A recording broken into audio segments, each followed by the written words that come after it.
Hey everybody, I promised you a special treat, and today we are joined by Sarah Rockett from Cherrylake Publishing, and she's representing their imprint Sleeping Bear Press. She's here to talk to us about the Own Stories, Own Voices Award that Cherrylake Press and Sleeping Bear Press has started this year. Sarah, thank you so much for joining us today. How are you? I'm good. Thanks so much for having me, Alex. It's really nice to see you. Well, I'm just thrilled that you're here, and let's get full disclosure out, right? I sit on the Diversity Advisory Board at Cherrylake Publishing that's helping you out with this award, and I want everybody to know that. So I'm Yep. very excited to bring you to the blog and to bring you to YouTube so that we can tell everybody about this award that you're starting this year, right? Yeah, thank you. So why don't you give us a little nutshell about the award, and then we will back up a little bit into the history of Cherrylake Publishing and about Sleeping Bear Press. But I want to start with just a little teaser of what this award is that you're giving out. Yeah, so Sleeping Bear Press, we know that there's a gap in the market. Books, we need to publish books that better reflect the cultures and communities of our society. We know that picture books mostly feature white main characters or even animal main characters. And that's not reflective of the world that kids are experiencing and that they're seeing every day. So we knew that we needed to do better for our own company, for our own list, and do better to help move the publishing industry along to better reflect our world. So we had been kind of working towards it slowly for a long time. And the events of this last spring and summer really put it into perspective for us and showed us this really urgent need to get more of those books out there and do better for our readers and for ourselves and everybody. Um, so that really led to the creation of this Own Voices, Own Stories Award. We're offering it annually. It's being offered to new writers from BIPOC or LGBTQ plus communities. And with the award, we're really hoping to reflect the authentic experiences and perspectives of those underrepresented groups for all of our readers. We really are hoping to publish books that reflect the multifaceted, beautiful, diverse world that we have for everybody. So that's kind of the goal with the award. We know the power of picture books, right? The power of representation in picture books, the power that they have to build empathy, to show shared experiences across cultures. And so we're hoping with this award that we can really find those wonderful stories to publish and to put into the hands of our readers. So that's the goal of the Own Voices, Own Stories Award. We're really excited about it. I'm excited about it. Right, I'm really excited to be helping you guys out too. And our audience doesn't have the history that you and I share together in helping to put this. But one of the things that I love talking to you about is how the diverse stories have a universality among them, right? Because these are diverse stories, but they really have a universal impact. And Yeah. let's talk a little bit about that. Why don't we? Yeah. So, I think I mentioned the the power of seeing shared experiences, right? And the power of seeing the world that we know is out there in picture books. And so, we're hoping to better represent diverse communities, but we're really hoping to get these books into the hands of everybody.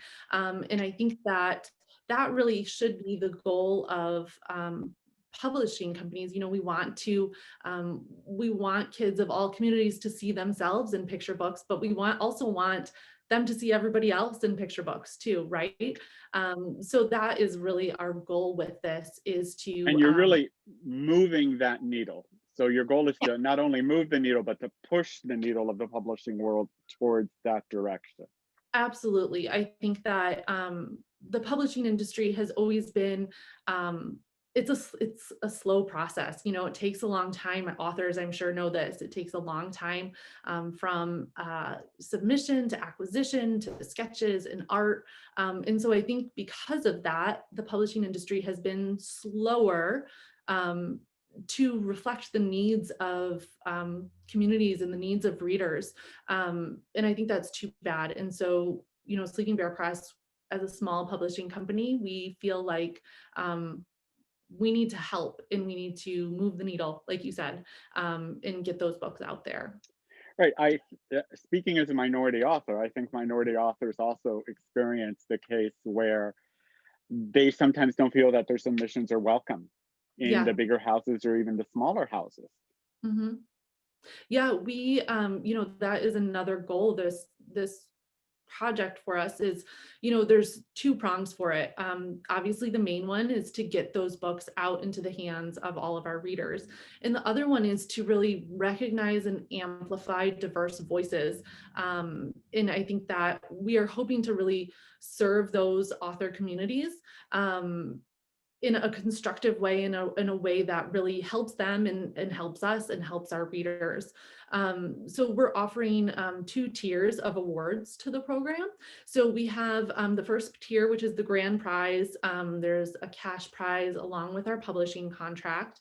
And then there's the second tier of the award is it's an honor award. There'll be a smaller cash prize, and then also some consulting sessions with one of our editors.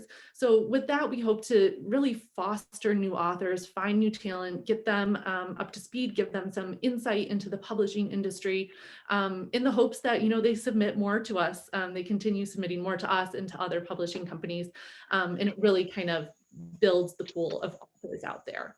Right, but I think that you've done actually a little bit more than that, because I noticed in your submission guidelines overall, you also added a diversity, equity, and inclusion statement. Tell me a little bit more about that.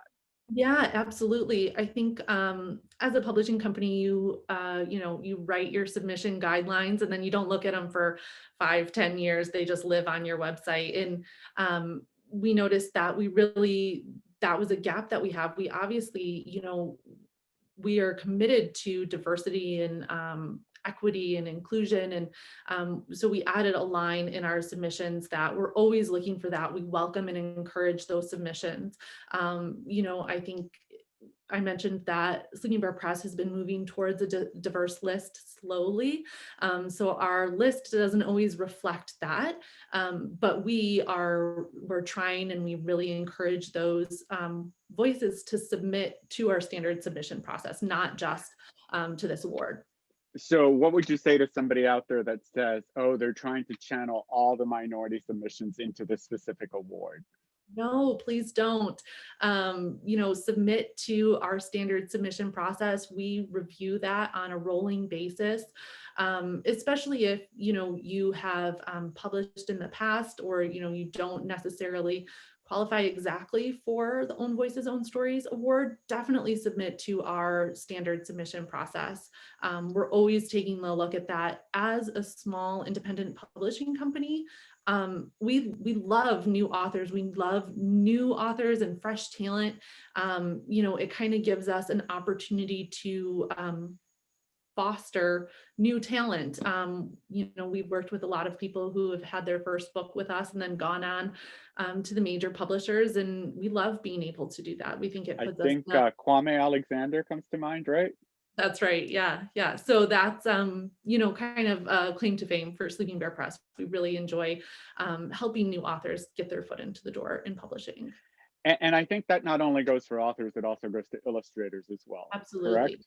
Yep. Yeah. All right. So let's back up a little bit. Tell me a little bit about Cherrylake Publishing. Sure. So Cherrylake Publishing, that's kind of our parent company. And that company has been around for about 10 years. About 5 years ago, we purchased Sleeping Bear Press, which is, that's our trade picture book imprint. And you and I refer to picture books kind of the gateway drug to books in general, right? Yes, absolutely. Now, you and I have nerded out about this before, how picture books are the gateway drug to reading. Totally. Yeah. I think that that's, when kids first kind of are exposed to words and stories and characters and kind of getting lost in those stories. So absolutely. I think picture books are the gateway to reading in a lot of things. I love picture books. I feel so strongly about them.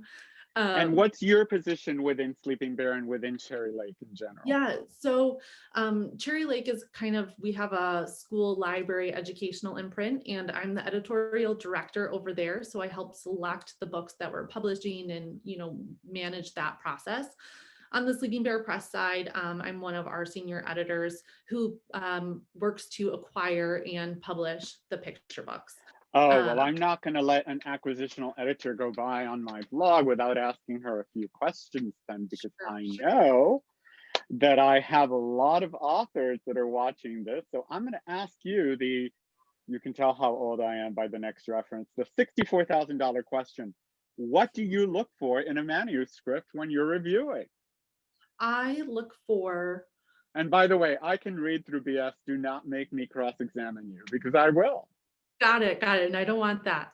I look for a great story. I think. Yeah, that's like saying, I look for what's good, Alex. You're going to have to give me more than that. Honestly, I think if something is funny, if something makes me laugh, that will go to the acquisition meeting fast. I love All right, stories. folks. So let's imagine for a second, folks, that I'm keeping a tick line up here, which I'm not, but funny. Let's be funny. Roll across. It's not going to roll across, but let's be funny. Funny. What else?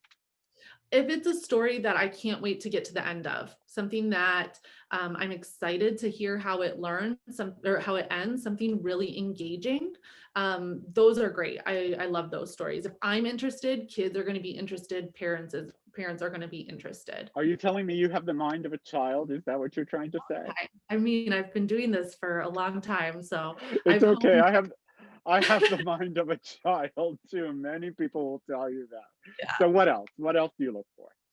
And then I love books that can have an educational component to it. So if something has a potential for some sort of educational back matter, I love that. Something that teachers can use or parents can use in a really tangible way. I really enjoy those stories. So I think that. Now let me follow up on that. Do you need it to be a hard sell educational or a low key educational, or does it matter? It doesn't matter. Nope. We have a book that's coming out next month called Little Dandelion Seeds the World. And it's really a beautiful lyrical picture book about dandelion seeds. So that's really, soft educational, right? Like there's not a ton to the story, but we have back matter about how dandelion seeds clone themselves and how they're found all over the world. So, even though it's not an educational book, that it has, potential for that, I think is great. It helps it work in the educational market, trade. One more thing that you look for. One more thing that I look for, an excited author, someone who is excited to get out there and talk to people about the book and be really involved with the process. That's a big selling point for me and for us as a small publishing company. We love having, having teamwork with the publishing company and the author. Now, what absolutely positively turns you off about a book or a manuscript? What is or let's ask it like this. What is the most common mistake that you see? Often I see people put that they're submitting a book and they tell me that they're submitting it in the email, but then they put their cover letter as an attachment to the email. That means I have to open up 2 files to get to the bottom of it. That's not a substantive critique. That's a procedural one. What do you see in a manuscript that you don't like most often? Stories that are too personal without the universal element, if that makes sense. So stories that makes perfect sense, because what you're doing is you're appealing to a microcosm as opposed to having a universal element. That makes perfect sense. So yeah, we get a lot of manuscripts that are about pets, about their own pets, their dog, their bird. And I think books about animals are wonderful. Kids love animals, but they need to have kind of a universality to them. Kids have to identify with it. It can't feel like it's a story about Alex's pet bird, right? It has to Are you feel, saying you don't like my pet bird? You've met my pet bird, Sarah. I'm sorry, I That is don't want a so story about, absolutely rude of you to air our dirty laundry in I public. apologize. I I apologize. cannot believe you have done this to me in front of the dozens of people that are going to be watching this video. I apologize. I'm sorry. So that's, I think like I'm the hurt. I'm now hurt. I'm now hurt. For the record, I don't have a bird. And if I did, I certainly would not be speaking to Sarah about my bird, but that's another story. All right, so I think we get it. What book are you the most excited about that you have coming out right now? oh my gosh, Ah, you weren't expecting that, were you? wasn't. Let's see. I'm super excited. We have a book coming out called Ocean Soup, that is about the plastics in the ocean and Why how don't they, I know about this book? I'm supposed to know about all the books you have coming out. I don't know it, about this one. let's see, it comes out in March. So we're still a couple months away from it. All right, Um, well, make sure I get a copy because I yeah, don't know for about that sure. one. Yeah, it's great. It's about the plastics in the ocean and what we can do as adults and kids to help clean it up and keep it clean. And it's a fun rhyming story. It's a great read aloud, but it also is about a really serious topic that we can all kind of pitch in and help on. And So I think it's I've heard horrible things about rhyming stories, how most editors do not like rhyming stories. Let's talk a little bit about that, Madam Editor. Talk to me about why some editors are hesitant about rhymes, because I yeah, think that our authors would be really interested in that. yeah, and I'm one of those author or one of those editors too. I'm hesitant about rhyme because it's hard to edit, right? Because you kind of work yourself into this rhyming scheme, and it's a lot more structured. You don't have as many options. You can't be quite as creative as you might want to be. Also, when authors start working in that rhyme, they have a really hard time thinking beyond. If they've rhymed face and space, you're going to have a really hard time getting them to come up with something besides face and space there as they're rhyming. Well, or Um, even replacing the entire couplet with a different concept. right, absolutely. It really hems authors in. I think it hems editors in. And it's hard to do really well with picture books. Every single word matters because you're expecting each word to lift so much weight to tell the story. And with rhyming books, you don't have as many words to choose from, right? And often you have to choose a word because it works with the rhyme, even though it's not the strongest word to tell the story. And when you're working with such an economy of words, that matters, right? When one word isn't the right word, then I think it's to the detriment of the book. And not everybody is Seuss who can invent a word and move the story along. That's right. Yeah. All right, so we learned a lot today, right? We learned some things that editors like. We learned some things that editors don't like. We learned how to rhyme well, how not to rhyme well. We learned about a wonderful contest that we have going on. Let's learn a little bit about the particulars of that contest. It's Sure. running January 1st through March 31st through the end of of March. 2021. It's our Own Stories, Own Voices Own contest. voices, own stories. Own Voices, Own Stories. It's right behind me so they can read it. I always end up inverting those. It's because you didn't consult me on the name. That's what it was, right? And how do they submit? Yeah, we have all of our submission guidelines available on our website. You'll go to our submissions tab, scroll down, and the Own Voices, Own Stories submission guidelines are there for you. Right, and there's going to be a link at the bottom of this video where you'll be able to click and it'll take you right to that page. If you're watching it on YouTube, just go to the description section, and you'll be able to click on the link and it'll take you right to the page where the submissions are, and you can click on that link and you'll be able to upload your submission.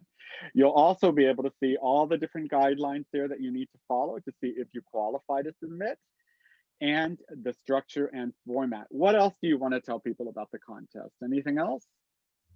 I think that's it. We're excited about it. I can't wait to read all of the submissions and see all of the wonderful stories that are out there that just haven't found a home yet. And we hope we can be the home for a bunch of them. So we're excited. I want to underline this for people. What happens if the contest closes and there are wonderful submissions out there by minority, BIPOC, LGBTQ plus authors that they want to submit to you? What should they do? Submit to our standard submission process. Please absolutely do. Submit, submit, submit. And Sarah Rockett, whose name I absolutely love. I mean, who gets to live their life with a name like Sarah Rockett? Thanks so much for joining me today. If anybody has any questions, you can send them to Sarah at the general contact information right on the Cherrylake website, or you can send them to me over at the website, and I'll make sure that she gets them. Thank you again for joining me, and I'll see the rest of you on the back end of this video. Bye-bye. Thanks, bye.